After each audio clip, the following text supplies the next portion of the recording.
तो जैसा कि पिछले एपिसोड में हमने देखा था, ज़ू अपने सभी दुश्मनों को निपटा चुका था, चाहे वो सिख होस्ट वाले हों या फिर चर्च वाले। बारिश इस दौरान काफी तेज हो चुकी थी और पूरा ये जो आइलैंड था ना भाई, खून में ही बह रहा था मानो। अब आगे ज़ू धीरे धीरे फिर से बीच के साइड प्रकट होता है, मतलब निकलता है। अब ज़ू याद करता है कि यार चर्च वाले तो जहाज से आए थे, लेकिन वो कहीं दिख नहीं रहे थे। और ज़ू यहाँ पर लंबे समय तक रहना नहीं चाहता था। फाउंडेशन लेवल के कल्टीवेटर यहाँ नहीं थे, लेकिन क्या पता किसी ने नजर बना के रखी हो बाहर से। और अगर आपने कांतारा देखी होगी तो जैसे उसमें ढोल नगाड़े बजते हैं ना, ये वैसे ही 2 दिन से यहाँ बज रहे हैं, मतलब मेरे रूम के पास में, और अभी भी बज रहे हैं, जिसकी वजह से मैं वीडियो बना नहीं पा रहा था कल तो भाई, बिल्कुल नहीं। खैर आगे बढ़ते हैं। तो ज़ू तुरंत नहीं निकलता, पहले कल्टीवेट करता है, थोड़ी अपनी जो कल्टीवेशन है उसे रिकवर करता है और सोचता है अगर फाउंडेशन लेवल का कल्टीवेटर हुआ तो क्या करूँगा। फिलहाल अपने किलिंग इंटेंट को ये शांत करता है, बहुत दिमाग लगाता है और क्या करता है कि देखो, जो जिसने इसकी नाव को बनाया यानी ज़ैंग सेन ने, इसके नाव में ना एक फ्लाइंग बोट भी डाल के रखा है। इमरजेंसी में आप क्या कर सकते हो कि उसमें बैठ के निकल सकते हो। वो छोटा होता है लेकिन धर्मा बोट के अंदर ही है, लेकिन उससे आपकी स्पीड बहुत फास्ट रहेगी। बोल सकते हो धर्मा बोट की स्पीड का डबल स्पीड है। अब इसे कैसे चलाना है उसके लिए एक जेड स्लिप था जिसमें ये पूरा इंस्ट्रक्शन पढ़ ले। जैसे अभी आइलैंड को छोड़ के जाने वाला था, तो आइलैंड आपको पता है एक बड़े से छिपकली के ऊपर ही है, मतलब छिपकली ही आइलैंड। उनकी तरफ देख करके ग्रीट करता उन्हें कि मैंने आपको डिस्टर्ब किया सीनियर। और पानी के अंदर वो जो फ्लाइंग बोट था उससे बहुत स्पीड से निकल जाता है। दूसरा इसका जो धर्मा बोट था ना, वो एक बस डिस्ट्रैक्शन था और धर्मा बोट को दूसरे डायरेक्शन में छोड़ता है जानबूझ के, ताकि अगर कोई यहाँ पर फाउंडेशन लेवल का कल्टीवेटर नजर बना के भी तो वो उसके पीछे जाएगा। इधर ये यहाँ से निकलता है और जो भी खून उनके निशान थे ना उस आइलैंड पर अपने आप साफ हो जाते हैं, क्योंकि वो जो लिजर्ड था पानी के अंदर डूब जाता है। अब डूब जाता है पूरा तो साफ हो जाता है, वो फिर बाहर निकल जाता है। इवन जो गिरे पड़े पेड़ थे ना, वो भी वापस लौट जाते हैं, पहाड़ी वाड़ी जो भी उसके ऊपर था। और आइलैंड जो पानी के अंदर था तो 2 बड़ी आंखें सी खुलती है और उस बोट की तरफ देखती है, फिर बंद हो जाती है। 1 घंटा इस दौरान बीत चुका था। ज़ू इस दौरान मतलब अपनी मुद्रा में बैठा हुआ कल्टीवेशन को अपने ठीक कर रहा था। अचानक से आंखें खोलता, धर्मा बोट के अंदर जो जेट स्लिप था उसे निकालता है और वो अपने आप जल के राख हो जाता है। इसका मतलब ये था कि धर्मा बोट इसका खत्म हो चुका है, यानी कि फाउंडेशन लेवल का कल्टीवेटर यहाँ पर कोई ना कोई तो था। अब ये सोचता और पानी के अंदर से जाऊं या क्या करूं, या स्पीड बढ़ा दूं पूरा। तो ये दूसरा ऑप्शन चूज करता है, यानी कि स्पीड बढ़ा देता। अपनी ऑरा को छिपा के रखता है अपने उसका जो स्नेक ड्रैगन था उसके थ्रू। करप्शन के बारे में देखो इसको सोचना नहीं था, पानी के अंदर जाओगे थोड़ा ज्यादा रहेगा, लेकिन इसको कोई फर्क नहीं पड़ता था। तो पानी ये थोड़ी गहराइयों में भी चला जाता और आगे बढ़ते रहता है। फ्लाइंग बोट को भी थोड़ा प्रॉब्लम हो रहा था, क्योंकि पानी आप नीचे जा रहे हो, प्रेशर रहेगा। समय गुजरता है, अगला दिन आ चुका था, लेकिन ज़ू अभी भी फील कर रहा था खतरा मंडरा ही रहा है। वो जो दुश्मन जो भी है ना, इस पर निशाना बना के रखा हुआ है, नजरें बना के रखा हुआ। अचानक से लेकिन तभी ये पानी के और अंदर जाना चाहता था, एक खतरनाक प्रेशर फील करता है जो कि मानो इसके ऊपर बन रहा हो। अब बाहर कौन है ज़ू तो देख नहीं सकता था, लेकिन प्रेशर तो ये फील कर ही सकता था। प्रेशर ऐसा था भाई, फाउंडेशन लेवल से भी बहुत ऊपर था और ज़ू बहुत तेजी की स्पीड से बढ़ते रहता है। जब उस प्रेशर से थोड़ा दूर निकल जाता है तो ये उस तरफ देखता है, हालांकि आगे बढ़ते रहता है और बीच बीच में चेक करते रहता था कि कोई इसकी तरफ बढ़ तो नहीं रहा है। फिर थोड़ा ऊपर आता है पानी के और देखता है, और जब देखता है ना तो आसमान की तरफ दंग रह जाता है। एक पिच ब्लैक ऑरा दिख रही थी। होना तो चाहिए था सुबह का समय, लेकिन वो ऑरा इतनी तगड़ी थी ना कि पूरे आसमान को कवर करके रखी थी कई हजारों किलोमीटर में। और ज़ू मानो उसके बीच में था। हवा भी बहुत तेज से चल रही थी, बिजलियां भी कौंध रही थी, और ज़ू जब ध्यान से देखता ना उन बादलों के बीच में उसे कुछ तो दिखाई दे रहा था। प्रेशर इतना था ना भाई कि ज़ू की बॉडी नहीं हिल पा रही और उसका दिमाग ब्लैंक हो रहा था, लेकिन फिर भी उस चीज को देख लेता जो कि फिनिक्स के जैसा दिख रहा था, बाज के जैसा दिख रहा था, दोनों का मिश्रण दिख रहा था। मतलब 3-4 चीज का मिश्रण था यार। उसकी पूंछ मछली के जैसी थी, शरीर का जो शिल्ड था वो कछुए के जैसा था, चोंच जो था वो अलग ही पतला था, और गर्दन उसकी सांप के समान थी, सर फिनिक्स के समान। मानो उसके अंदर एक गॉडली रेजोनेंस था, उस गॉड के चेहरा पे है ना वैसा। ज़ू की नाव बढ़ती रहती है और फाइनली थोड़ा ये चैन की सांस लेता है जब थोड़ा दूर निकल जाता है। लेकिन जब ये ऐसा करता है, जब चैन की सांस ले रहा था, तभी वो जो काले बादलों के बीच में वो जो भी था, फिनिक्स बोलो या जो भी, वो पानी की तरफ देखता है। पानी की तरफ जब देखता है तो समुद्र की लहरें अपने आप उठने लगती हैं, चारों तरफ वेव्स फैलने लगते हैं और जो करप्शन था और बढ़ जाता है। मान ज़ू की काफी दूरी पर निकल चुका था, वो हैरान था। फिर ये जो फिनिक्स था ना अपनी नजरें हटा लेता है और निकल जाता है। लहरें भी शांत हो जाती है, ज़ू भी चैन की सांस लेता है और सोच रहा था भाई वो क्या चीज था। वो बेसिकली साउथ फिनिक्स के डायरेक्शन में बढ़ रहा था। फिर इसके दिमाग में आता है कि साउथ फिनिक्स, और वो भी फिनिक्स के जैसा ही दिख रहा था, क्योंकि सुना था उसने उस बारे में कि उस प्रतिबंधित क्षेत्र में एक बहुत बड़ा पक्षी रहता है, इसलिए उस जगह का नाम भी साउथ फिनिक्स है। अब ज़ू का यही था कि यार इसको निकलना है। कई घंटे बीत जाते, फील करता है कि फॉलो कोई नहीं कर रहा है, तो बाहर आ जाता है पानी के, फ्लाइंग बोट के साथ बहुत तेजी से आगे निकल जाता है। 3 दिन इस दौरान गुजर जाते हैं। शायद फिनिक्स के आने की वजह से ना वो जो भी बंदा शायद जो भी होगा इसके पीछे पड़ा था, वो भी अब भाग चुका था। इसकी जो इंजरीज थी वो भी धीरे-धीरे ठीक हो रही थी। ठीक तो बहुत हो लगभग हो चुका था ये, लेकिन आप बैटल करते हो ना, एक थकान अलग सी होती है, जो इंजरी नहीं होती है, वो था अभी भी। और ये सोचता है इसको कितना फ़ायदा हुआ, लगभग 20,000 स्पिरिचुअल स्टोन्स के बराबर हुआ था। कल्टीवेशन भी बढ़ा था इसका, क्योंकि ये सी फार्मिंग में 9वें लेवल पे जा चुका था जितना मुझे याद है। फिलहाल कुछ स्पिरिचुअल स्टोन करता है, नाव की स्पीड और बढ़ा देता है। इस दौरान इसकी नज़र पड़ती है एक बैटल शिप पर जो उसकी तरफ ही बढ़ रही थी। ज़ू फिर भी चौकन्ना था तो ये 7th पीक का कोस्ट गार्ड डिवीजन का नाव। फाइनली उधर से आवाज आती कि हम 7 blood eyes coast guard division वाले हैं, अपना परिचय दो। ये बताता है कि मैं ज़ू हूँ, 7th पीक क्राइम डिपार्टमेंट। नाव पर लगभग 30 लोग जो कि एक बंदे को घेर के थे, लेकिन उनमें से एक बंदा ज़ू को पहचान लेता है। और वो जो बंदा मेन था ना, वो ग्रेट सर्कल ऑफ की कंडेंसेशन में जो पहचान लेता है वो ज़ाओ किनपेंग था। इसी ने एक बार आपको याद होगा तो पार्टी वार्टी भी दी थी और साथ में आया था ज़ू के जब एग्जाम हो रहा था। वो बताता है, थोड़ी बात होती है। ज़ू बताता है कि मैं बस वापस लौट रहा था। फिर वो दिखाता है, देखो ये मेरे बॉस है, नाम भी बताता है, डिंग ज़ाओ हुई। उन्होंने पूछता है तुम्हारे नाव को क्या हो गया इतनी बुरी हालत में। उसके बाद इसको बोलता है वो बंदा किनपेंग की जब तुम वापस लौट जाना तो फिर दोबारा समुद्र की तरफ मत जाना, कुछ घटनाएं हो रही हैं समुद्री सतह पे, तो हमारे डिपार्टमेंट ने मना ही किया। अब तो टेरिफाइंग बीइंग्स करके उसने कुछ बोला था, मतलब खतरनाक लोग। तो ज़ू सोचता है कि यार क्या। इधर वो जो बंदा था डिंग ज़ाओ हुई ना, वो ज़ू की तरफ देखता है, फिर उसके स्नेक ड्रैगन की तरफ देखता है जो पानी के सतह पे आ चुका था। और उसके बाद बोलता है किनपेंग से कि तुम्हारा ये दोस्त नॉर्मल तो नहीं है। किनपेंग भी सरप्राइज होता है और बोलता है आपको पता है वो नाइट डव का जो हुआ था कांड, उसमें यही था मेन बंदा जिसने एक उसको मारा था। तो ये डिंग ज़ाओ बोलता है अच्छा तो ये वो था। और उसके बाद ये ज़ू की तरफ देखता है। ज़ू अपने नाव पे खड़ा था, उससे फिलहाल कोई फर्क नहीं पड़ता था। ये दिन भी बहुत तेजी से गुजर जाता है। धीरे धीरे अब ये करीब पहुंच चुका था अपने पोर्ट वगैरह के। यहाँ पर बहुत सारे थर्मा बोट वगैरह लगे हुए और पोर्ट में भी उसको जाना था हार्बर नंबर 79, तो ये उस तरफ पड़ता है। और अब आप पहुंच रहे हो तो आपको टोकन वोकन दिखाना पड़ता, तो ये दिखाता है और काफी खुश था कि मैं वापस आ चुका हूँ। तो बहुत सारे डिसाइपल्स जब देखते कि ये ज़ू है ना, अपने नाव से बाहर आके इसको एल्डर ब्रदर कह के रेस्पेक्ट देते। ऐसा इसलिए होता था क्योंकि जब से इसने वो सी ड्रैगन वेल प्रकट किया था तब से लोग मतलब इसको मान गए थे। और ज़ू अपने फ्लाइंग बोट को जहाँ थर्मा बोट लगा था वहां लगाता है। यहाँ आने के बाद अंदर जाता है, कल्टीवेशन में लग जाता है। मानो अपनी जो स्लॉटर थी ये वहीं छोड़ के आया था और सोचता है यार वो मरमैन को मैंने मारा था यहाँ पर जाने से पहले, उसका क्या चल रहा है वो भी इसको समझना होगा, जानना होगा। रात गुजर जाती है, सुबह का समय होता है। जो जाता है और जहाँ नाश्ता करता था वहीं पर करता है। वो बंदा भी देखता है इसका डाउ स्लोप जला है, लेकिन वो सही बंदा था, इसे खाना वाना देता है। उसके बाद ज़ू क्राइम डिपार्टमेंट की तरफ बढ़ जाता है, लेकिन वहां जाने से पहले जहाँ डाउस रोप मिलता था यानी एडमिन डिपार्टमेंट, वहां जाके एक नया रोप खरीदता है। उसके बाद ये ट्रांसपोर्टेशन डिवीजन चला जाता है, यानी जहाँ पर जांगशान रहते। और ये सोच रहा था यार उन्होंने मेरी काफी मदद की थी, मैंने तो उनको उतना पे भी नहीं किया था, इस बार सब हिसाब बराबर करना है। तो ज़ू वहां पर पहुंचता है और 7-8 लोग दिखता है और पूरी लड़कियां थी बेसिकली, सभी काफी सुंदर थी। डाउस रोप पहन के रखा था, फिर भी उनके कर्व साफ बाहर झलक रहे थे। और उसमें एक लड़की काफी खास थी जिसने वो पेल ऑरेंज रंग का रोब पहना था, यानी वो कॉन्क्लेव डिसाइपल थी और दिखने में बहुत सुंदर थी।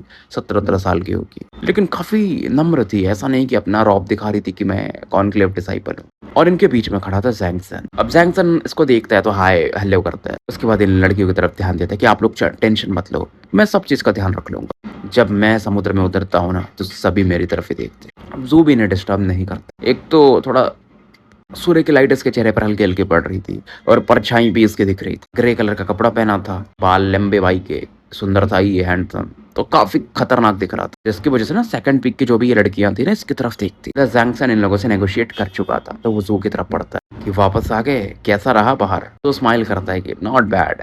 तो ये बोलता है फिर अरे बस तुम प्रॉफिट बनाओ, बाकी हमको फिर तो मजे हैं। इस दौरान वो जो कॉन्क्लेव डिसाइपल थे जिसका नाम था गोमू किंग, ये उसकी तरफ देखता है। पता है उस लड़की के कितने लोग डाउस्ट पार्टनर बनना चाहते हैं, इवन मैं भी। ये लोग समुद्री क्षेत्र में जाना चाहती हैं ट्रेनिंग के लिए, तो मैं इनको इस बार एस्कॉर्ट कर रहा हूँ। तगड़ी डील भी मिली, क्या पता कोई मेरे डाउ पार्टनर भी बन जाए। इसका पूरा इरादा था उस बंदी को मोहित करने का, मोकिंग, जो कि किसी को भाव नहीं देती है। ज़ू बस हाँ में सर हिला देता है। ये देख करके जैंगसन थोड़ा निराश होता है, यार तुम्हें थोड़ा दिखाना चाहिए कि यार नहीं मैं आपके लिए खुश हूँ, ऐसा थोड़ा कुछ तो भाई कुछ तो ज़ू फिर से बोलता है हाँ मैं बहुत खुश हूँ आपके लिए, मतलब एक्टिंग करने की कोशिश करता है। अब ज़ू इस दौरान क्या करता है ना, वो छिपकली का स्किन निकालता है लो लेवल वाला और बोलता है देखिए मुझे अपनी नाव को रिपेयर करानी है, मैं चाहता हूँ कि आप ये लिजर्ड स्किन उसमें ऐड कर देना तो काफी ड्यूरेबल हो जाएगा। वो लड़की क्योंकि अब जा रही थी, ज़ू जैसे ही लिजर्ड स्किन निकालता है ना, उसमें से खास करके वो लड़की मुंह किंग रुक जाती और कहती फेलो डिसाइपल, ये 8वें लेवल का लिजर्ड स्किन है ना, तो बहुत सॉफ्टली बोलती थी। जू जब ये सुनता है तो थोड़ा चौकन्ना हो जाता है। उस लड़की के गले की तरफ देखता है। इधर ये लड़की बोलती है, अरे मैं मेडिसिनल पिल्स बनाती हूँ ना, तो मुझे उसमें लिजर्ड स्किन्स चाहिए। जितना सिटी के शॉप में है ना, हर जगह मैंने खरीद लिया है, लेकिन मुझे और ज़रूरत थी। पैसा कोई प्रॉब्लम नहीं है, आप जितना भी ठीक-ठाक दाम लगाओगे मैं दे दूँगी। ज़ू को देखो कोई प्रॉब्लम नहीं था बेचने में, क्योंकि बाहर बेचेगा दुकान वालों को, दुकान वाले वैसे भी मार्जिन रख के खरीदते हैं, और सीधा सीधा कस्टमर को बेचेगा तो इसको प्रॉफिट ज़्यादा था, उतना दाम में डायरेक्ट बेच देगा। इधर सैमसन अचंभित था कि यार इसकी वजह से कहीं मेरा प्लान खतरे में ना आ जाए इस लड़की के साथ जाने का। गला ऐसा साफ करता कुछ बोलने वाला था, तभी वो लड़की बोलती है, रुको रुको रुको, अब मुझे याद आया, तुम जू हो ना? लड़की जो थी है ना, मोकिंग, अलग ही मानो इमॉर्टल के समान लगती थी, काफी सुंदर दिखने में, आकर्षक। जैंगसन जब इसको देखता है ना सूर्य की किरणों में नहाते हुए, तो भाई और ज्यादा डिस्ट्रैक्ट हो जाता है, ब्लश भी करने लगता है, लेकिन जू को फर्क नहीं पड़ता था। वो तो लड़की के गले की तरफ देखता है, कल्टीवेशन फील कर लेता है कि ठीक है, अच्छी है, तगड़ी है, मतलब कल्टीवेशन में, लेकिन मार सकता हो। बेसिकली एक बार ये दोनों एक दूसरे को आर पार गुजरे थे यार, अगर आपको याद होगा तो, वो जो शॉप में जा रहा था जू पिल्स वगैरह बेचने के लिए, तो इसने तभी देखा था इसको, इन्फॉर्मेशन निकाल लिए थे, उस ओनर ने नाम बता ही दिया था। लड़की बोलती है, आपको अचंभित होने की जरूरत नहीं है, काफी एक स्वीट स्माइल के साथ। जैंगसन ने आपको आपके बारे में मुझे नहीं बताया, मैंने कहीं और सुना था। जैंगसन का दिल काफी तेजी से दौड़ने लगा था कि यार ये मेरा प्लान गया फिर तो। जू को फर्क नहीं पड़ता, और जू बोलता मैं बिल्कुल अचंभित नहीं हूँ। जैंगसन देखता है जू की तरफ कि यार लड़की हिंट दे रही है, लेकिन ये लौंडे को देखो, ऐसे केस में तारीफ करना पड़ता है भाई, क्या बोलूं मैं इसको। फिर वो लड़की बताती स्माइल करके कि आप मेरे ही दुकान पे वो वाइट बोलूसेस बेचते हो, उसमें से एक पिल निकाल के ये दिखाती भी है जू को। तो जू अब समझ जाता है, बोलता है ठीक है, मेरे पास 8th लेवल की स्किन है जिसको मैं 530 स्टोन्स में बेचना चाहूंगा, 9th लेवल की 960 में, ग्रेट सर्कल की 1030 में, आपको कितना चाहिए? मूकिंग काफी खुश हो जाती है, तुरंत नहीं खरीदती है।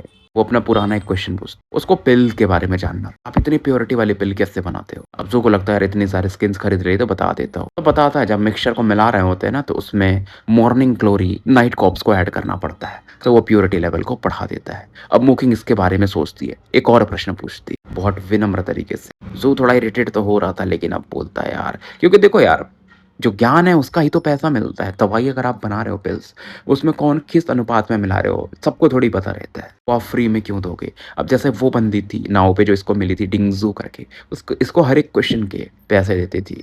जू बोलता पैसे तो नहीं बताऊंगा। तो ये खुद इससे एक सवाल पूछता है जहर के बारे में, जो हॉर्सशू क्रैब होता है ना उससे। तो देखो अब इनका सवाल जवाब चलने लगता है, अब मैं उसमें ज़्यादा नहीं जाऊँगा कौन क्या पूछता है, बस पिल्स के बारे में पूछते हैं। वो लड़की मेडिसिन के बारे में पूछ रही थी और भाई अपना ज़हर बनाने के बारे में पूछ रहा था, है तो दोनों पिल्स ही। और कन्वर्सेशन जो था ना इनका, बातचीत काफ़ी इंटरेस्टिंग हो जाता है, समय गुजरता है, धीरे धीरे शाम का समय होने लगता है, और जैंगसन देख रहा था कि भाई क्या कर रहा हूँ मैं इनके बीच में, ऐसा लग रहा है मैं एक अनजान आदमी, और ऐसा लगता है कि अब समुद्री क्षेत्र में जा पाएगा इन लड़कियों के साथ ये जू के रहते हुए। फिर सोचता है अरे जू तो वैसे भी नहीं जाएगा, अभी तो जस्ट आ रहा है। और इस दौरान ये बोलता है कि जू अपना धर्मापोर्ट दे दो ना, और जू इनको दे भी देता है। बॉटल में जब जैंगसन देखते हैं बोलते हैं धर्मापोर्ट कहाँ है, ये तो फ्लाइंग बोट है बस। जू प्यार से बोलता है खत्म हो गया। उसके बाद फिर ये मोकिंग से बात करने लगता है, कुछ जहर के बारे में सवाल पूछने लगता है। अब जैंगसन समझ तो जाता है कि जू के ऊपर बहुत बड़ा खतरा रहा होगा, तभी ऐसा हुआ होगा। इस दौरान 4 घंटे बीत जाते हैं, लगभग सूर्यास्त हो चुका था।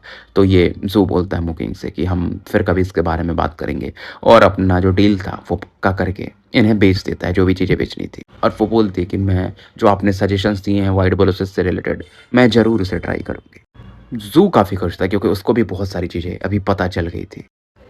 तो मूकिंग विचारों में खोए हुए यहाँ से जाने लगती है। जू भी इनको एक रेस्पेक्टफुल सैल्यूट मारता है। फायदा तो इसको भी काफ़ी हुआ था। अब जैंग कहता है काफ़ी चिंतित था कि जू तुम्हारा नाव इतना आसान नहीं होगा, मेरे पास स्पिरिचुअल स्टोन्स नहीं है कि मैं हर चीज़ रिकवर कर पाऊँ। देखो तुमको नया बोट चाहिए और वो महंगा पड़ेगा। जू कुछ कहता नहीं, देखता है कि पूरा एरिया खाली हो चुका था, बस यहाँ पर जैंग था और ये थे तीनों जो गॉडली लिजर्ड्स थे ना, ये निकालता है उनकी चमड़ियाँ। और जो जैंगसन देखते हैं ना भाई, बोलते तो आवाज़ ही नहीं निकल रही थी पहले, तुरंत ही उसको लेके देखते कि यार सच में तो गॉडली वाले हैं, इसमें गॉडली कोल्ड कोर ऑरा मैं फील कर सकता हूँ। जू बताता है कि मैं फाइट में जीता था, क्या ये धर्मापोर्ट के लिए काफी होंगे? जैंग बोलता है बिल्कुल। और अब इसे समझ में आता है कि क्या किया होगा जू ने। जैंग यही सोचता है क्योंकि इन चीजों के लिए ना भाई, अगर ये आप मार्केट में से निकाल दो ना, मैटर हो जाएंगे, झगड़े हो जाएंगे, मारा पीटी, खूना खराबा सब हो सके। और इनको निकालने के बाद जू क्या करता है, 5000 स्पिरिचुअल स्टोन्स और रखता है साइड में, 10,000 स्पिरिचुअल स्टोन्स और निकालता है, कुछ कुछ पर ब्लड भी लगे हुए। जैंग जब देखता है ना तो पूछता है कि कितने मारे? जू बोलता है ज्यादा नहीं, तो वो बोलते हैं यार तुम अगर पूरा थर्मा बोर्ड पे यूज़ कर लोगे तो कल्टीवेशन में क्या करोगे? ज़ो बोलता है देखिए कोई तो है जिसके पास मेरे कुछ हज़ार स्पिरिचुअल स्टोन्स हैं। मैं आज रात उन्हें भी लेने वाला हूँ। इस दौरान ज़ांग पूछता है क्या तुम्हें मुझ पर भरोसा है? तो ज़ो बोलता है बिल्कुल, क्योंकि मुझे पता है कि आपके वेयरहाउस की कीमत जितना मैंने दिया ना उससे बहुत ज़्यादा है और रिस्पेक्ट देने के बाद यहाँ से निकल जाता है। अब देखो रात का धीरे-धीरे समय आ चुका। ज़ैंग जो था ना वो ज़ू को जाते हुए देखता है और सोचता है कि यार ये बंदा इसने भी काफ़ी अच्छा काम किया और मैं भी इसको सपोर्ट कर रहा हूँ तो पूरा अच्छे से करूँगा, आखिरी अंत तक। इधर शाम का समय था और वो जो ओल्ड मैन था ना लॉज़ वाला वो मस्त पाइप मार रहा था, काफ़ी खुश था। देखो इसको मिल गया था वो मिड फाउंडेशन लेवल का एक स्किन, तो उसकी कीमत 5000 है। बस यही सोच रहा था यार काश मुझे गॉडली स्किन भी मिल गए होते। लेकिन फिर ये सोचता उस किड का क्या हुआ होगा? उसको को तो कुछ नहीं मिला होगा क्योंकि सब लोगों ने उस पर अटैक किया होगा। वो जिंदा बच गया होगा वही बहुत है उसके लिए। इस दौरान वो जो एनाकोंडा था ना वो भी कू-कू कर रही थी। जिसको सुन कर के ये बोलता है कि ठीक है मैं तुम्हें कुछ खाने को देता हूँ। अब हम लॉज खोलते हैं। मेहमानों के आने का समय हो चुका है। और ये जैसे ही दरवाज़ा खुलता है ना कस्टमर इधर ही पड़ रहा था। काफ़ी खुश हो जाता है ये, लेकिन तभी इसकी खुशी शांत हो जाती है। एक डैगर आता है और इस बंदे को काट के निकल जाता है, यानी जो कस्टमर आ रहा था। क्योंकि ये भी बंदा जो था जो मारा गया था वो क्रिमिनल था, बाउंटी लिस्ट में इसका नाम था। और पीछे से हमें एक बंदा चलते हुए, लंबे लहराते हुए बालों के साथ दिखता है। लंबा था, तगड़ा था, आँखें अलग ही थी भाई, खतरनाक, खूंखार। और ये था ज़ू। नॉर्मल एकदम शांत, लाश को क्रॉस करते हुए ये लॉज ओनर की तरफ बढ़ता है। फिलहाल इस क्रिमिनल का जो सैक था उसे निकाल लेता है, रख लेता है, खोपड़ी भी रख लेता है क्योंकि वो दिखाना पड़ता है क्राइम डिपार्टमेंट में। इस दौरान इसे देख करके ना जो एनाकोंडा थी वो काफ़ी खुश हो जाती है और कू-कू वाली आवाज़ निकालने लगती है। और ज़ू क्या करता है ना एनाकोंडा की तरफ ये लाश दे देता है कि मेरी तरफ से तुम्हें। एनाकोंडा उसे पूरा निकल जाती है और काफ़ी खुश थी। ओल्ड जो इनके पर था यानी ओल्ड मैन वो बोलता है ये ज़्यादा हो रहा है। ज़ू इस दौरान अपने डैगर को फिर से अंधकार की तरफ भेजता है और फिर से एक चीखने की आवाज़ आती है, कोई दूसरा क्रिमिनल था जिससे कि ये मार देता है। लॉज वाला समझ रहा था और इसे वो भी समझ में आ रहा था कि ज़ू काफ़ी स्ट्रांग हो चुका है। जैसा इसने देखा था ज़ू को आइलैंड पर उससे भी ज़्यादा। और लॉज वाला बोलता तुम कर क्या रहे हो, तुम्हें समझ में आ रहा है? पूरी इसके नसें बाहर आ रही थी गुस्से के मारे। और ये ज़ू से खतरा भी फ़ील कर रहा था। इसके आस-पास ना कुछ रस्सियाँ जैसी फिर से बनने लगती हैं। ज़ू के बॉडी से एक खतरनाक फ्लेम निकलती कि ये जो रस्सी होती है ना जो वो थोड़ा अपने आप दूर हटने लगती है। इस दौरान एक तीसरे क्रिमिनल के चीखने की आवाज़ आती है और वो भी मारा जाता है पॉइज़न की वज़ह से। ज़ू को फ़र्क नहीं पड़ता, इसका ध्यान बस इस समय इस लॉज वाले ओनर की तरफ था। ओनर देख रहा था, उसको पता था ज़ू क्यों आया था, क्योंकि वो जो मिड लेवल का स्किन था इन दोनों ने मिलके हासिल किया था। तो ज़ू तो ऐसे जाने नहीं देगा। इस दौरान ज़ू जैसे इस पर अटैक करने को सोच रहा था, ओनर बोलता है कि फालतू के काम मत करो, मेरे पास एक ट्रम्प कार्ड है और ये पूरा सराय सराय नहीं है, ये बेसिकली एक गुरु की बॉडी है जो कि सो रहा है। ये जो तुम पूरा सराय देख रहे हो ना मतलब एक गुरु के बॉडी के अंदर है, मतलब एक इंसान नहीं बोल सकते, कोई ऐसा जीव जो कि काफ़ी बड़ा है और घर के जैसा है। और ज़ू ने ये चीज़ पहले भी फ़ील किया था और जब इस बार ध्यान से फ़ील करता है तो उसे खतरा महसूस होता है। एनाकोंडा जो कि साइड साइड में पड़ी हुई थी ना, वो ऐसा कू-कू करके कन्फर्म करती है कि नहीं, ओनर सही बोल रहा है। और फिर ये इनकीपर बोलता है कि मैं भी इंसान नहीं हूँ। हम जो लोग हैं ना, हमारे जो लोग हैं, वो ये ग्रूज़ को सुला पाते हैं कई सालों तक। मैं इस चीज़ को इसलिए लेकर आया था कि मैं 7 ब्लड आइज़ में इसे बेचूँगा फर्स्ट वीक वालों को। बट उन्होंने बोला कि नहीं, 10 साल से पहले हम पैसा नहीं देंगे, तुम्हें यहाँ इसे 10 साल तक रखना पड़ेगा। इसीलिए ये ऐसा पड़ा हुआ है और मैं यहाँ रह रहा हूँ। और मैं भी गरीब हूँ भाई, मुझे भी कल्टीवेशन रिसोर्सेज़ चाहिए। मतलब बहुत सी चीज़ें अपना बताता है। फिर बोलता है मैं वांग यान का भी फ्रेंड हूँ। ज़ैंग सेन की लाइफ़ मैंने एक बार बचाई है और तुम्हारा कैप्टन, उसके साथ भी मेरा कुछ पुराना संबंध है। फालतू के काम मत करो, हम भी दोस्त बन सकते हैं। मैंने भी तुम्हें इन्फॉर्मेशन दिए थे वो जो क्रिमिनल्स के, क्या वो सही नहीं था? ज़ू देखता है, खास करके सराय की तरफ देखता है, ये जो लॉज था जो भी बोल लो, उसके बड़े से मुँह की तरफ देखता है। मतलब दरवाज़ा जो खुला हुआ तो समझ लो वो मुँह है, जो कि मानो कुछ भी डिवोर कर सकता है। तो उसको समझ में तो आ रहा था कि ठीक है और फिर बोलता है कि चलो मेरे स्पिरिचुअल स्टोन्स दे दो। अब ज़ू के किलिंग इंटेंट को देखकर फिर भी शांत हो चुका था, फिर भी ये बंदा इसे 3 नोट्स देता है स्पिरिचुअल और हर एक नोट का दाम ₹1000 था, यानी टोटल 3000। एनाकोंडा काफ़ी खुश थे। अब ज़ू जब जाने लगता है ना, तो ये बंदा फिर से कुछ एंटीडोट पिल्स खाता है। अपने सांप से कहता है कि मेरे स्पिरिचुअल स्टोन्स गए और तुम खुश हो रही थी। तुम उसका बहुत केयर करती हो। पता है वो मुझे मार ही देता और ये जो हमारा गुरु था वो जागने वाला था। तो ये एनाकोंडा फिर से कू करती है, तो बोलता है कि तुम्हें लगता है कि मैं डिज़र्व करता था? फिर ये बोलता है लेकिन इस बंदे की जो ऑरा है ना मर्डर द्वारा, वो और स्ट्रांग हो चुकी है। क्या हुआ था लिज़र्ड आइलैंड पे? मुझे लगता है पता करना पड़ेगा। अब देखो ज़ू का कैसा था, उसका धर्मा बोर्ड फिनिश तो हुआ नहीं था, रात तो बिताना पड़ेगा। तो वो क्राइम डिपार्टमेंट में बिताने वाला था। रास्ते में इसके कैप्टन से मुलाकात होती है जो कि जस्ट बाहर निकल रहे थे। काफ़ी मतलब आज बिज़ी दिन था उनका, एप्पल खाते हुए। और देखते हैं ज़ू की तरफ जो कि कुछ खोपड़ियाँ लेके आ रहा था, तो वो इसकी तरफ भी एक एप्पल फेंकते हैं कि काफ़ी मेहनत कर रहे हो, जस्ट वापस आए और फिर क्राइम डिपार्टमेंट के काम में लग गए। लगता है तुमने अच्छी खासी प्रॉफ़िट कमाई है समुद्र पे। ज़ू इस दौरान 100 स्पिरिचुअल स्टोन्स का नोट इन्हें दे देता है कि बोलता है हाँ ठीक-ठाक। फिर वो बंदा बोलता है कि मैंने सुना कि वेस्टर्न आर्किपेलागो के पास में जो आइलैंड है वहाँ पर बहुत सारे लोग मारे गए। क्या तुम वहीं गए थे बाई चांस? ज़ू जो था वो मना कर देता है। कैप्टन अपना स्माइल करता है और सेब खाते रहते हैं। फिर बोलता है मैं तुम्हें एक खतरनाक घटना के बारे में बताता हूँ। तुम्हारे जाने के बाद यहाँ पर एक बड़ा केस आया था हमारे पास और फिर वो बताता है वही जो मरफॉग था ना उसके बारे में। लेकिन जब वो बता रहे थे ना ज़ू को अचंभित होना चाहिए बट ज़ू ऐसा नॉर्मल था तो वो कैप्टन बोलता है यार ज़ू जब कोई ऐसी बात बता ना तो तुम्हें थोड़ी वो क्यूरियोसिटी दिखानी पड़ती है, थोड़ा शकल बनाना पड़ता है कि नहीं यार तुम जानना चाहते हो। ज़ू वैसी एक्टिंग करता है क्यूरियस होने की तो कैप्टन खुश हो जाता है फिर बताता है कि वो अर्थ डिपार्टमेंट वाला कैप्टन तुम्हें याद है यूनिट 3 मरफॉक या मरमैन जो भी बोल रहे हो वो मारा गया और वो इंसान तो था नहीं मरफॉक था। तो बहुत प्रायोरिटी है उसके धर्मा प्रोटेक्टर तो उसके 2 कजिन्स उसको ढूंढ रही हैं कोई ट्रैकिंग मेथड के थ्रू और उसके पास कुछ तो ऐसा सामान था जो कि काफ़ी कीमती है। तो चौकन्ने रहना वो सभी लोगों को पिन पॉइंट कर रहे हैं कि जिसके जिसके साथ उसकी दुश्मनी थी और उसको मार रहे हैं और फिर ये निकल जाता है कि मुझे पेट्रोलिंग करने जाना है। लेकिन बता के जाता है कि देखो बहुत सी चीज़ें मैजिकल टेक्निक था या जो भी था और बताता है कि देखो किलर पकड़ा जा सकता है, जब पकड़ा जाएगा तो क्या होगा सभी जानना चाहते हैं। और ये ज़ू को स्माइल देके निकल चुका था। ज़ू इस दौरान सोच रहा फिलहाल ये क्रिमिनल्स को रखता है रिवॉर्ड वर्ड लेता है और एक जगह ढूंढ के बैठ जाता है मेडिटेशन करने। अगले दिन की सुबह होती है फिर जाता है जहाँ खाता था वहाँ मस्त खाता पीता है। एक लड़की किससे मुलाकात होती है जो कि इसको पूरा इन्फॉर्मेशन देती है। ये इसकी स्पाई थी अगर आपको याद हो तो मतलब हर एक चीज़ के बारे में बताती है मरफॉक से लेकर के ग्रैंड कंपटीशन जो होने वाला था ना उसके बारे में भी बताती है 7th पीक वाला जो कि हर 30 साल पे होता है। लोकेशन हमेशा उसका मरफॉक आइलैंड होता है मतलब ऐसा आइलैंड जहाँ पर ये मरमैन मर वुमेन जो भी बोल लो रहते हैं और वो किलर से रिलेटेड चीज़ भी बताती है। फिर कुछ और वज्रा सेक्ट के बारे में भी बताती है कि वो जो है ना बंदा वज्रा सेक्ट वाला अपना सेक्ट को मूव करके कहीं और चला गया है और लोकेशन के बारे में भी शायद ये बताती है। जो इसको 5 स्पिरिचुअल स्टोन देता है। लड़की एकदम खुश हो जाती है क्योंकि देखो यार इनके लिए 5 स्पिरिचुअल स्टोन्स बहुत बड़ी बात हो जाती है। नॉर्मली लोग स्पिरिचुअल कॉइन्स है जो बोलते हैं जो सबसे कम होता है क्योंकि एक spiritual stones I guess 100 coins के बराबर होता है या 1000। तो लड़की के लिए तो वो काफ़ी था। वो और ज़्यादा मतलब काम करने के लिए प्रेरित हो जाती है। जो इस दौरान वो जो हॉल ऑफ सी था जहाँ पर आप इन्फॉर्मेशन देते हो कुछ नई चीज़ों के बारे में। तो ड्रैगन चैरियट जो इसने देखा था जाते हुए जिसे कि एक अलग जीव खींच रहा था उसके बारे में बताता है। वो इन्फॉर्मेशन अगर सही है तो आपको रिवॉर्ड मिलता है इसमें लेकिन समय लगता है। उसके बाद ये जाता है जैंग सैन की तरफ जो कि काफ़ी थके हुए दिख रहे थे लेकिन एक्साइटेड भी और वो बताते हैं जू मैंने तुम्हारे बोट को अलग ही बनाया। इतना तो गर्व मैंने पहले कभी महसूस नहीं किया था। जू देखता है थर्माकोट को 30 मीटर लंबा था गजब ही दिख रहा था अलग एक लाइट चमक रही थी आराम से ना ग्रेटर सर्कल ऑफ की कंडेंसेशन के बराबर का डिफेंस या उससे भी ऊपर। स्ट्रक्चर इन्होंने अभी भी सेम रखा था क्योंकि जू को आदत थी ना कि इसकी नाव ज़्यादा फ्लैशी नहीं दिखनी चाहिए मतलब लोगों की ज़्यादा नज़र नहीं पड़नी चाहिए। इसमें 8 सेल्स लगे हुए थे जिसमें इन्होंने क्या किया था कि वो जो गॉडली स्किन था ना उसकी ऑरा मर्ज कर दी थी तो वो और पावरफुल हो चुके थे। तो बोट खुद से रिपेयर भी कर सकता है खुद को एक अच्छे खासे लेवल तक और गॉडलीनेस की जो हो रहा है ना उससे आप अटैक भी कर सकते हो जैसे कि फाउंडेशन लेवल के भी कल्टीवेटर शायद न झेल पाए। लेकिन ये बोलते हैं टेक्निकली तुम्हारा धर्मा बोट अभी फाउंडेशन लेवल पे नहीं है लेकिन उससे कम भी नहीं है। फ्यूचर में तुम्हें बस इसमें फाउंडेशन लेवल का एक सोर्स आता है वो ऐड करना पड़ेगा। वो सोर्स जो होता है ना तगड़े लेवल के जो जीव होते हैं उनके हार्ट से बनता है या जो भी बता देते हैं मतलब ये इन्फॉर्मेशन जू समझ जाता है। और ये ना वो लेने के बाद इन्हें थैंक्स सॉन्ग्स बोलने के बाद ये अपने हार्बर नंबर 79 पहुंच जाता है।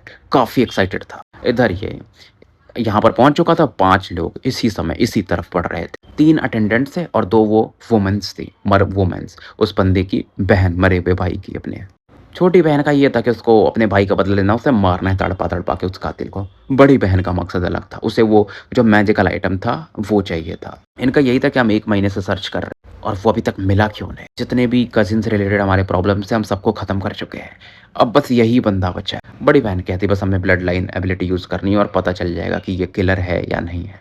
पता चल गया तो इसे तड़पा तड़पा के मारेंगे स्किन निकाल देंगे। सब खतरनाक इनका प्लान था। तो फिलहाल स्टोरी हम यहीं समाप्त करते हैं और मिलते हैं फिर कल एक नए एपिसोड के साथ। तब तक के लिए मैं आपका साथी एनअल्केमिस्ट ए मुसाफिर विदा लेता हूँ। और गाइस चैनल को सब्सक्राइब करो वीडियोस को लाइक करो और हाइप वगैरह जो पॉइंट्स आते हैं वो भी दो ताकि थोड़े व्यूज़ बढ़ें भाई।